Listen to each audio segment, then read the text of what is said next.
Welcome back. This is part 6 of this Admissions Helper's presentation on writing a successful personal statement.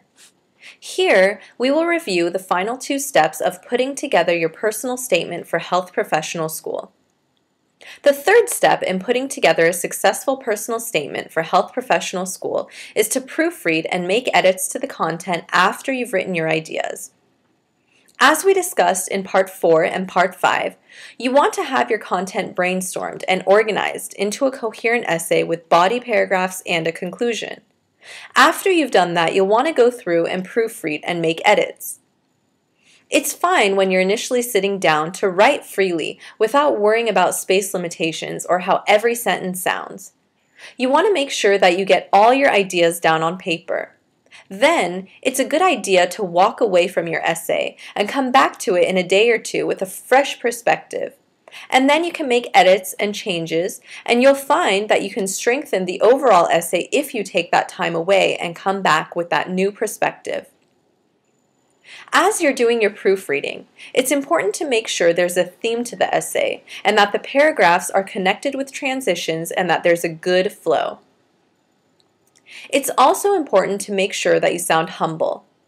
After you've completed the writing process and you begin proofreading your essay, you want to make sure there's no indication in your essay that may suggest that you think very highly of yourself, or any sign that may make you seem arrogant or overtly confident about yourself. Finally, it's important to avoid making negative statements.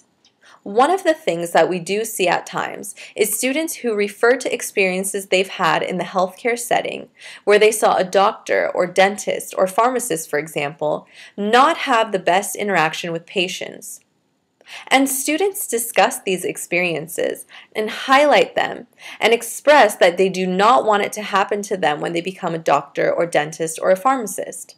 In general, it's best to not include these kinds of negative experiences into your personal statement. Rather, you want to emphasize the positive things that you've experienced and seen and learned during your volunteer work, your clinical work, or any other activities. After you have proofread your essay and made edits, it's now time to trim what's extra in your personal statement to make sure you cut all the unnecessary elements and make it more concise. It's good to check your essay for repetitions, both words that are repetitious or being frequently used, and also for ideas that are repeated, and get rid of them. It's important to get rid of redundant adverbs and adjectives that don't necessarily add a whole lot. Some people have a tendency to use words such as very, definitely, or absolutely many times throughout their personal statement. It's just as effective to say, I am a hardworking, committed individual, as it is to say, I am definitely a very hardworking and committed individual. Sometimes you will need to use these words to be emphatic, but you won't need to use them all the time, and it's important not to overuse them and not to be redundant with them. As you're going through and trimming your personal statement, read each sentence and ask yourself, is this sentence necessary? Does this sentence help me make a strong case for why I should be accepted to the program that I'm applying for?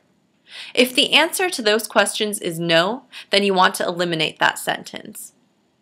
Sometimes, sentences may not directly be doing something to make a compelling case, but they may be necessary for flow or for transitions, or they may be necessary to make your essay more smooth. In those cases, you want to keep those sentences. But if your sentence is simply not adding a whole lot to the essay in terms of style and content, you can probably eliminate it. Finally, it's important to remember that you're a person with lots of experiences and lots of interesting components, and that you cannot include everything in this personal statement. You may have more of a chance to talk about yourself in your supplemental essays, and you also may have more of a chance to talk about yourself in the interview process. So think about the things that are most important and the things that you feel are most significant to highlight in this essay, and focus on bringing those out. And remember that you're just going to have to leave certain things out of this essay. And this concludes the 6th and final part of this presentation by admissions helpers on writing a successful personal statement. We hope that you found this presentation helpful. And we wish you luck as you embark on writing your personal statement for your application for health professional schools. Good luck!